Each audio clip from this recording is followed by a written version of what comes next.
Hello दोस्तों, तो कैसे आप सब लोग। स्वागत है प्यारे से यूट्यूब चैनल सर्विस में। देखिए, आज की इस क्लास में हम लोग ऊंचाई दूरी से एक क्वेश्चन देखेंगे जो आपका मोस्ट इम्पोर्टेंट क्वेश्चन है। क्वेश्चन क्या है, चलिए इसको हम देखते हैं। लिखा है क्वेश्चन है कि एक पेडिस्टल के शिखर पर एक 1.6 मीटर ऊंची मूर्ति लगी है। भूमि के एक बिंदु से मूर्ति के शिखर का उन्नयन कोण 60 अंश है और उसी बिंदु से पेडिस्टल के शिखर का उन्नयन कोण 45 अंश है। पेडिस्टल की ऊंचाई क्या है।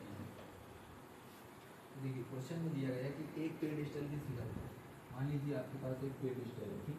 पेडिस्टल के शिखर पर एक 1.6, मान लीजिए यहाँ से ये आपके पास 1.6 मीटर ऊंची एक मूर्ति लगी है। कितनी है? 1.6 मीटर ऊंची एक मूर्ति लगी है।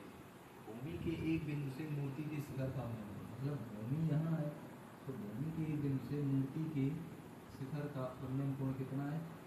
60 अंश है। इसके बाद बोला गया है और उसी बिंदु से पेडिस्टल के शिखर का उन्नयन कोण, यानी ये हमारी पेडिस्टल है, ये क्या है? पेडिस्टल के शिखर का उन्नयन कोण कितना है? तो ये हमें दिया गया 45 अंश है। तो पेडिस्टल की ऊंचाई क्या है? कहने का मतलब ये हमसे एच का मान बोला गया, ये हम क्या मान लेंगे? एक्स। ए बी और इसे सी और इसे डी। तो कहने का मतलब पेडिस्टल की हमें क्या ज्ञात करनी है? ऊंचाई ज्ञात करनी है। तो इसको कैसे कराएंगे? देखिए, आपके पास एक पेडिस्टल है, पेडिस्टल के ऊपर 1.6 मीटर ऊंची मूर्ति लगी है, ठीक। जब 1.6 मीटर ऊंची मूर्ति लगी है, जो भूमि के साथ मूर्ति के शिखर का उन्नयन कोण कितना है? 60 अंश।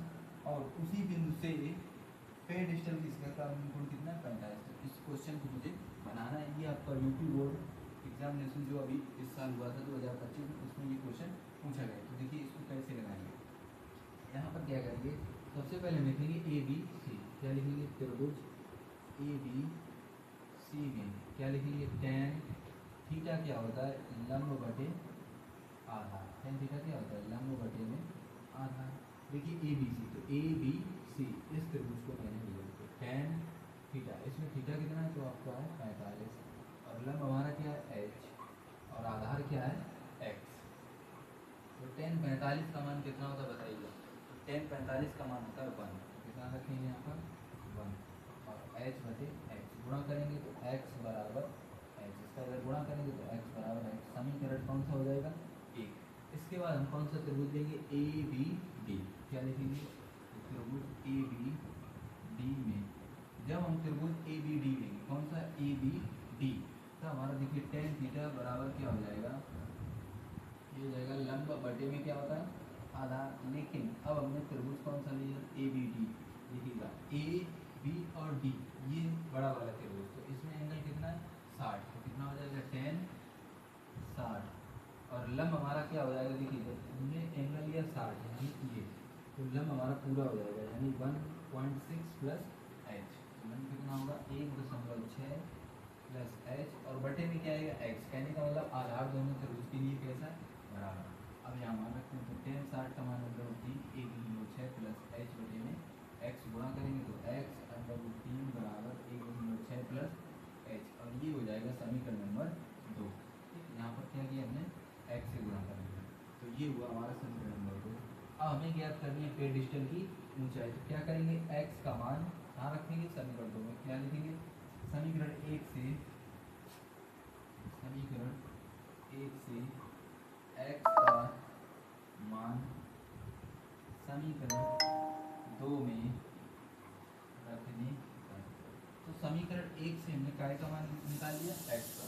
तो x का जो मान है वो कहाँ रखेंगे? समीकरण 2 में। तो x के ऊपर कितना रखेंगे? h √3 बराबर कितना? 1.6 प्लस h √3, ये प्लस h करके हो जाएगा माइनस h 1.6।